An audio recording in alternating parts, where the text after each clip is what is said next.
washing people's feet? They've traveled far and must be tired. It's good hospitality, Peter. But it's servants' work. Yes, I know.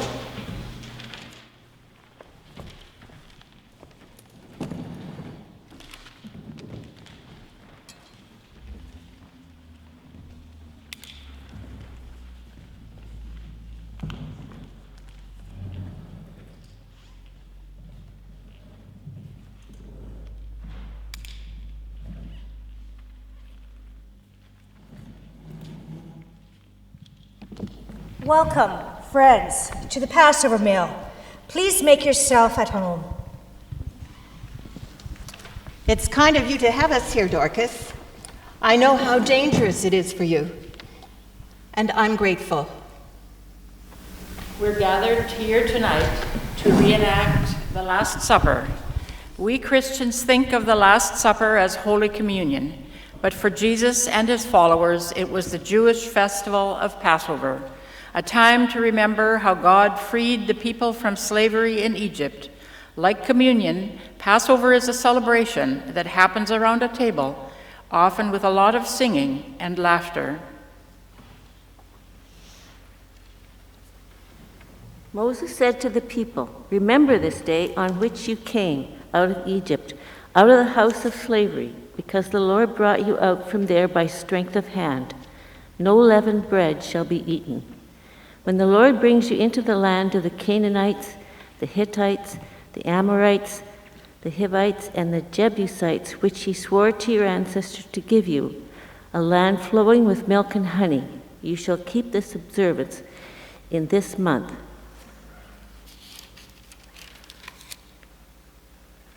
You shall tell your child on that day, it is because of what the Lord did for me when I came out of Egypt."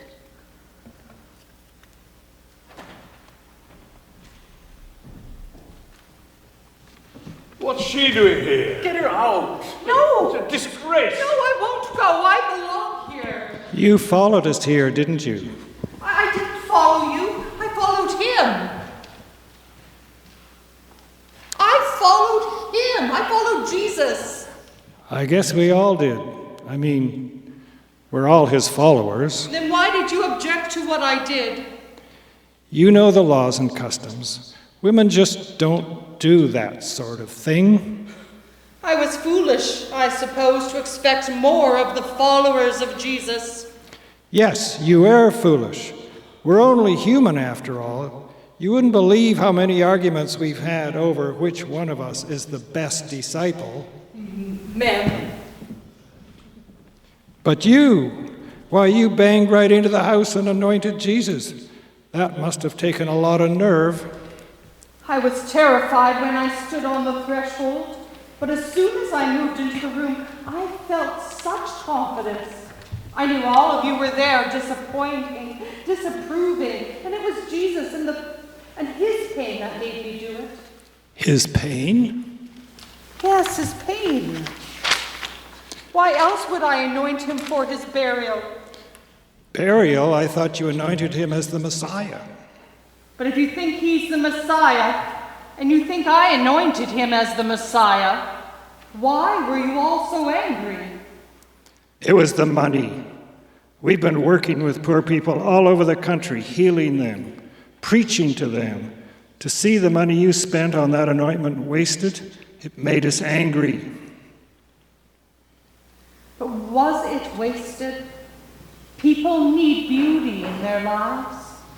They need beauty as well as sustenance. We need bread, but we also need roses. Ridiculous. While people starve, you throw away a week's wages on perfume. A total waste. Judas, have you forgotten so soon what Jesus said?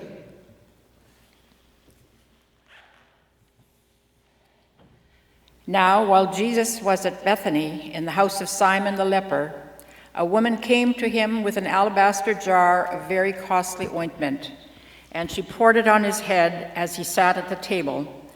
But when the disciples saw it, they were angry and said, "Why this waste? For this ointment could have been sold for a large sum and the money given to the poor." But Jesus, aware of this, said to them, Why do you trouble the woman? She has performed a good service for me.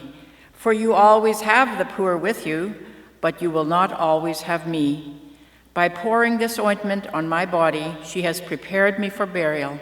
Truly I tell you, wherever this good news is proclaimed in the whole world, what she has done will be told in remembrance of her. When they write this story down years from now, they will say that right after that incident with the woman and the ointment, I went to the chief priest and said, "What will you give me if I betray him?"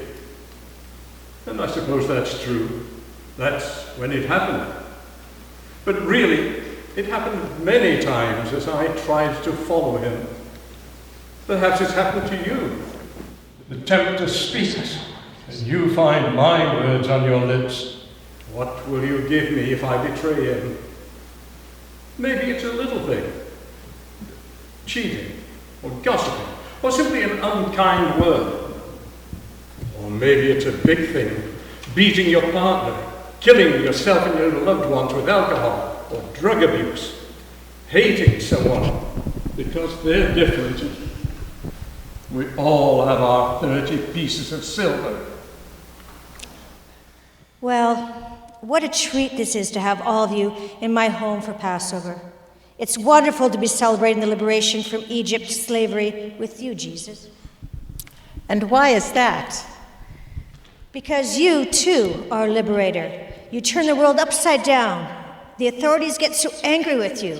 They just about went berserk when you said to them, "Let the one without sin cast the first stone." They tore their beards when you said, "The Sabbath was made for humans, not humans for the Sabbath."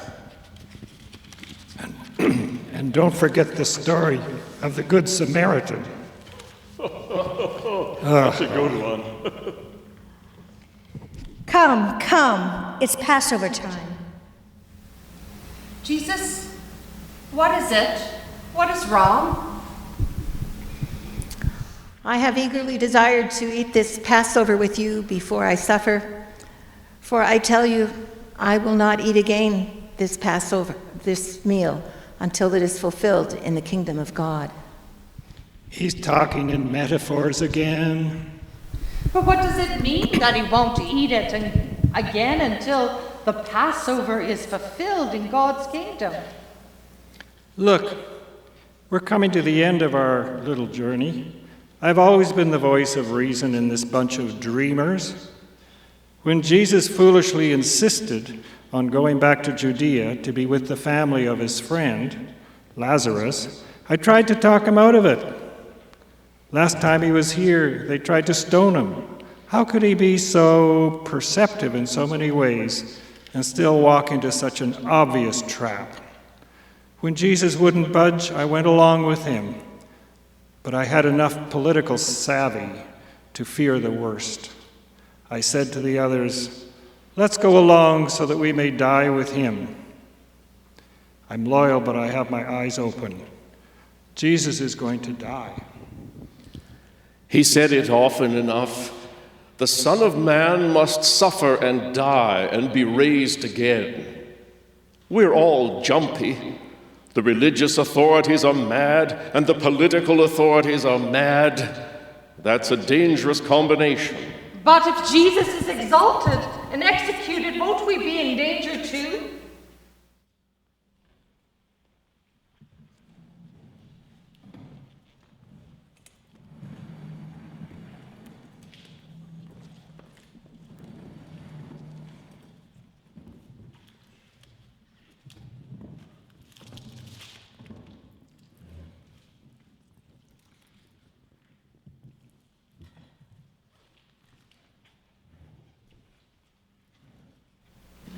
Just as Jesus took the bread and broke it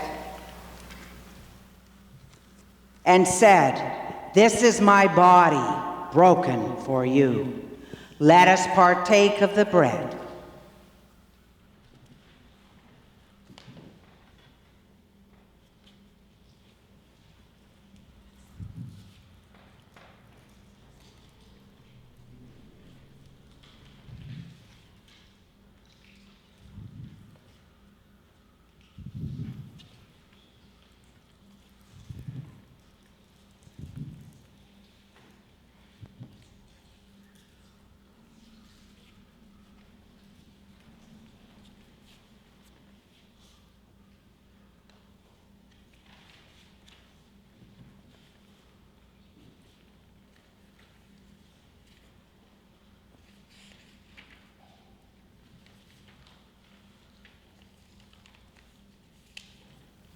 just as Jesus took the cup and said, "This is my blood poured out for you."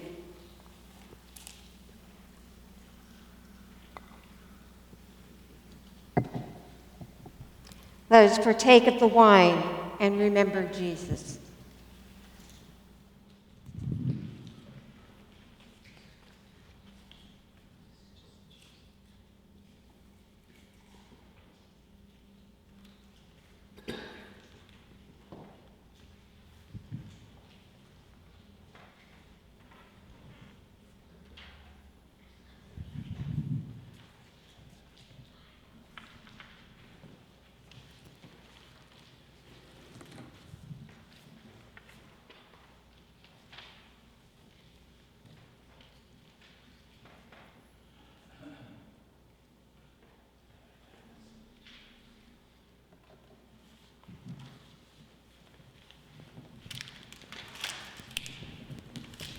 This is strange. This is not what usually happens with Passover bread.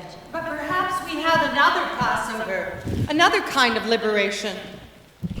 Truly, I tell you, one of you will betray me tonight. Is it I? Is it I, Lord? Is it I? Is it I?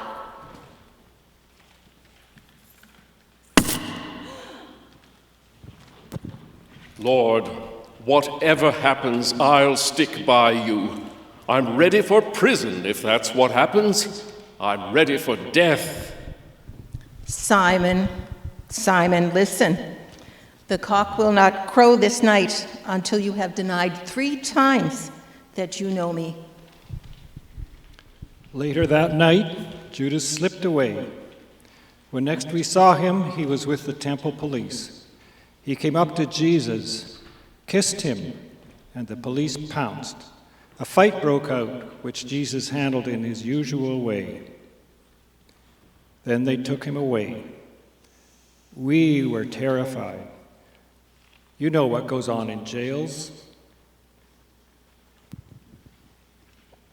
Lord, whatever happens, I'll stick by you. I just about fainted when I saw the temple police. They dragged him away and I followed, slinking along the street like a whipped puppy, praying they wouldn't notice me. Was Jesus right? 3 times I said that I never knew him. It's a part of being a good spy, right? To be able to lie. And then the cock crowed. Dorcas and I went to the jail. We knew we couldn't do anything, but we wanted to be close to him. What we heard was terrible. Then they spat in his face and struck him, and some slapped him, saying, "Prophesy to us, you Messiah. Who is it that struck you?"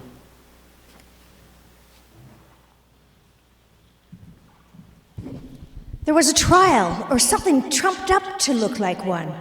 Pilate and Herod tossed responsibility back and forth, and finally the people shouted, "Crucify him!" Thank you for being here tonight. It's been good to be among friends, believers. I'm going tomorrow to watch and to be with him. I'll go with you. Oh, good night. Good night.